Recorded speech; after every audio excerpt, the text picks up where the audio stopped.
This is the LRC Pulse Bulletin. A look at what's new and improved and important to the LRC.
Now it's time to look at other issues that are important to us here in the LRC.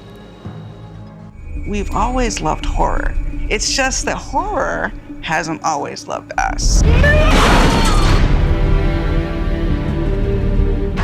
Black people play a particular role in horror films.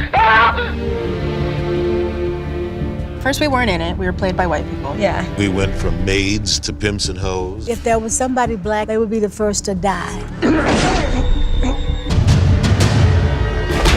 Black films hold a mirror up to society, but at the same time give an audience an escape. My name is Blackula. One fellow said to me, "You were directing before it was legal." You can be the boss down there. I'm boss up here. Yes, that's history. We've shifted from being the focal point of the fear to being the heroes. This would be unheard of 25 years ago. If we can use what we've experienced, we can tell stories that people have never seen before. Watch out for our special displays of books that are relevant to these awareness days and events.